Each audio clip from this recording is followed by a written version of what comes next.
perubahan insya Allah dari harga pangan murah menjadi harga pangan yang terjangkau. Kita mau yang murah. Kemudian kesehatan. Bapak Ibu sekalian.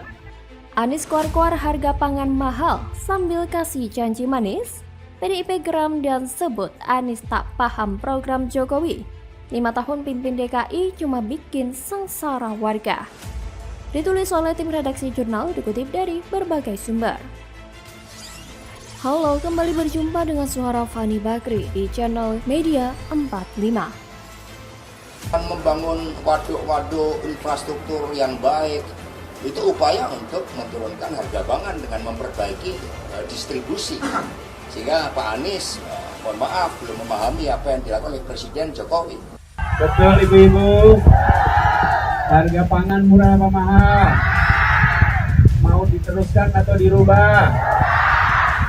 Jadi ketika kita bicara perubahan, ingat nih, harga kebutuhan pokok mau dibiarkan terus mahal atau pengen murah?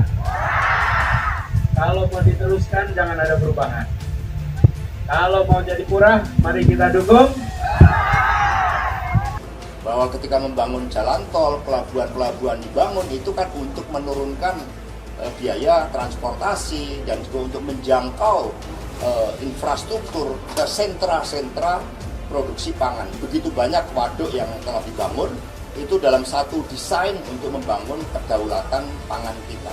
Itu yang dilakukan oleh Presiden Jokowi dan merupakan bagian dari platform PDI Perjuangan mewujudkan Indonesia yang berdaulat. Apa yang dia kerjakan dengan yang diucapkan itu nggak pernah sinkron. Dari sejak Anies dikenal publik sampai sekarang. Jadi memang Anies tidak bakal berubah menurut saya. Itulah dasar lain atau dasar kedua. Kenapa saya sampaikan, saya meyakini Anies tidak bakal bisa jadi presiden. Karena Anies tidak akan berubah. Ini kabar buat kita untuk memotret figur Anies, kualitasnya seperti apa. Yang jelas dia ahli menata kata, tapi dia juga juara terbaik sebagai gubernur yang terburuk dalam menata kota. Ini kenyataan, ini fakta, ini realita. Terima kasih Anies. Dengan adanya dirimu, kami akhirnya bisa melihat bahwa beginilah jadinya kalau rakyat memilih seseorang, memilih pemimpinnya, bukan dari pencapaian kerjanya, bukan dari kemampuan manajerialnya, bukan dari kecakapan strateginya, tetapi hanya dari wajah dan agamanya. Warga yang gak cerdas memang hanya melihat seseorang dari imannya saja.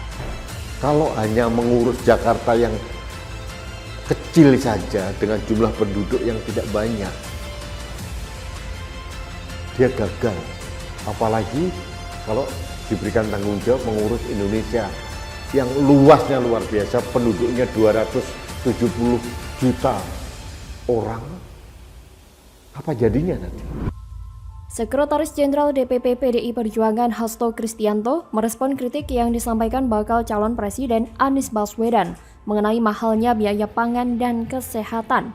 Menurut Hasto, ketidakpahaman Anies justru menempatkannya seolah tidak menguasai substansi masalah, sebab tidak melihat secara utuh program infrastruktur yang digencarkan pemerintah bertujuan untuk mengurangi beban masyarakat. Bagi Hasto, masifnya pembangunan infrastruktur di dalam kepemimpinan Presiden Jokowi merupakan bukti nyata keseriusan pemerintah untuk mengatasi persoalan harga pangan.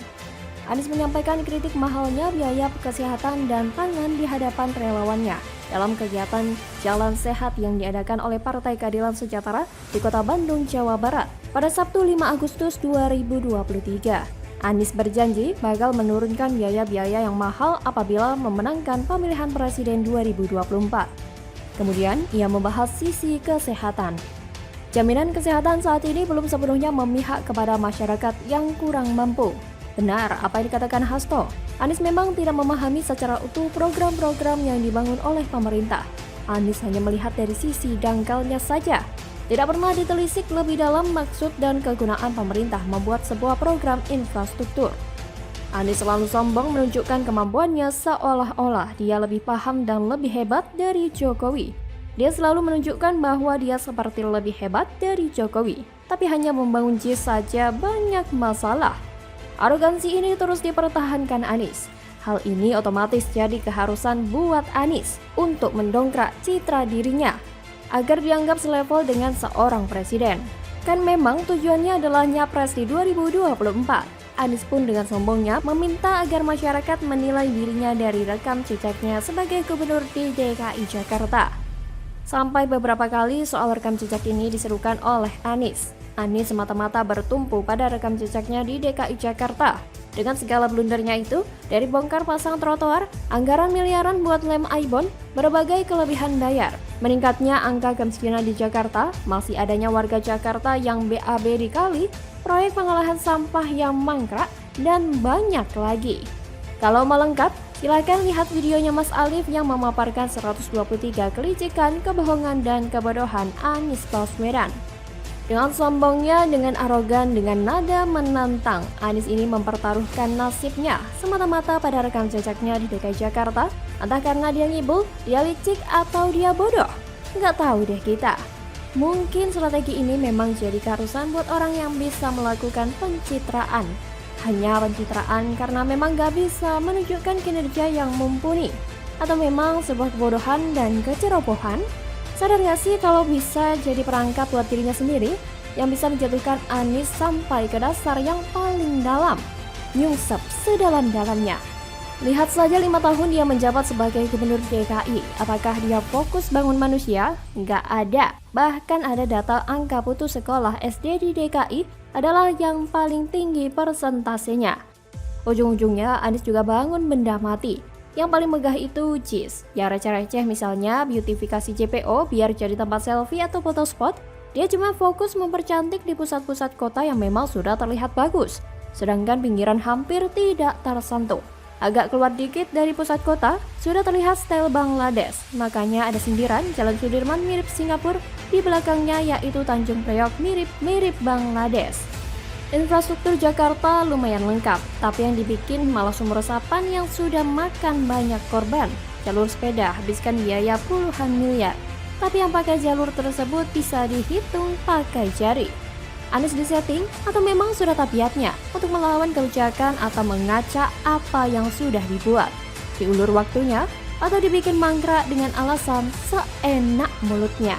Bagaimana kalau menurut Anda? Ya karena setelah Nasdem mendeklarasikan Anies sebagai capresnya, secara survei ternyata malah semakin turun. Di semua lembaga survei, suara Nasdem itu konsisten turun. Bukannya untung malah buntung, Anies tak lagi lakukan safari politik. Kantong oligarki lagi kering. Anies tak laku dijual. Ditulis oleh tim redaksi jurnal dikutip dari berbagai sumber.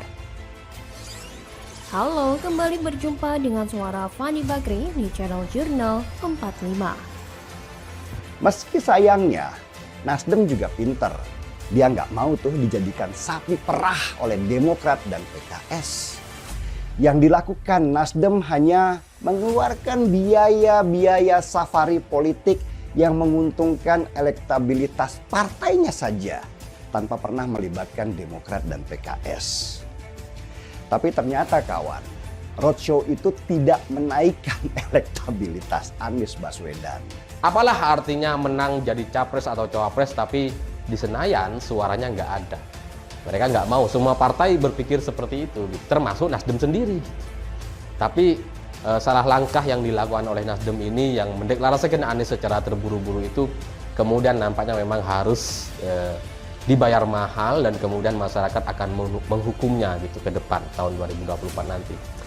Dan yang menarik buat saya, dua dari partai pengusung Anies Baswedan yaitu Demokrat dan PKS adalah partai oposisi yang selama 2 periode tidak mendapatkan jabatan apapun di kabinet. Jadi bisa dibilang dalam sisi finansial itu mereka sedang kekeringan. Nasdem yang selama ini ada di posisi pemerintahan mengajak Demokrat dan PKS untuk bergabung. Maka itu seperti oase buat Demokrat dan PKS yang memang sedang kehausan. Atau malah kita bareng-bareng meyakini nih, Anies saat ini bisa jadi sedang belajar jadi budak oligarki itu. Nah, melihat Anies main presiden-presidenan, turun dari pesawat jet, lalu disalamin oleh juru parkir pesawat. Kelihatan happy banget. Ya kita tentu maklum ya, memang itu yang dicari Anies sejak dulu kayaknya sih. Menikmati suasana sebagai pejabat atau calon pejabat. Beda seperti kebanyakan para pelayan rakyat. Justru menikmati ketika membersamai rakyat, kerja buat rakyat, bukan buat oligarki. Apalagi dari ketiga partai pengusung Anies Baswedan itu hanya Partai Nasdem yang selama ini ikut koalisi. Sedangkan Demokrat dan PKS selama 10 tahun ini menjadi oposisi. Sehingga mereka sama sekali tidak bisa menguasai kebijakan apapun. Cadangan kas mereka kering. Dan mereka bergantung pada para bohir. Atau seperti yang disebut Fahri Hamzah adalah para bandar. Para bohir atau bandar ini ya tentu dari para pengusaha yang selama ini mereka kecam, yaitu para oligarki. Pegiat media sosial Denny Siregar secara telak menyentil calon presiden dari Koalisi Perubahan untuk Persatuan atau KPP, Anies Baswedan. Yang mana tidak lagi melakukan safari politik dengan Partai Nasdem. Anies Baswedan memang sering melakukan safari politik ke berbagai daerah. Tapi belakangan ia sudah tak terlihat kompak lagi dengan Nasdem untuk melakukan safari politik. Apakah ini ada kemungkinan oligarki sedang rugi bandar? Lewat akun Twitter pribadinya, Denny Siregar awalnya mempertanyakan bahwa ia jarang melihat Anies dan Nasdem membuat kerumunan massa atau safari politik. Menurutnya, hal itu karena kantong Nasdem sudah kering, atau dengan kata lain Nasdem sudah kehabisan modal untuk membuat safari politik atau menjual Anies. Seperti diketahui, setelah resmi diusung capres oleh Nasdem, Anies langsung diarak ke berbagai daerah dengan menumpang pesawat jet pribadi saat melakukan safari politik. Bahkan, harga sewa jet pribadi yang ditumpangi Anies 2 jamnya ada yang bilang 570 juta rupiah. Kalau 3 hari, berapa miliar tuh? Selain itu, Anies juga membuat kerumunan dengan iming-iming mobil, motor, kulkas, bahkan paket umroh, yang mana jika dikalkulasi juga habis ratusan juta. Maka wajar jika Anies saat ini jarang sekali terlihat melakukan safari politik dan membuat acara dengan mengumpulkan massa yang banyak. Karena ada kemungkinan para oligarki pendukung Anies sudah kering kantongnya. Mereka sudah capek mendukung Anies, bukannya untung malah buntung. Udah keluar duit banyak tapi elektabilitasnya malah anjlok parah. Bahkan tingkat kesukaan publik terhadap Anies terus anjlok sampai 68%, turun jauh dari sebelumnya 73%. Sedangkan yang paling tinggi adalah Ganjar Pranowo dengan angka 82% dan Prabowo 80%. Apa yang Anies tanam semasa menjadi gubernur DKI akhirnya sudah masuk musim panen.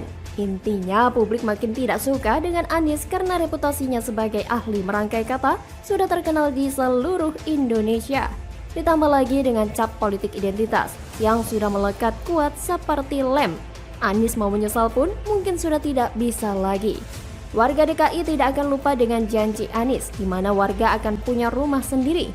Tapi semua itu ternyata tipu-tipu supaya warga terpesona dengan Anies lalu memilih dia sebagai gubernur DKI.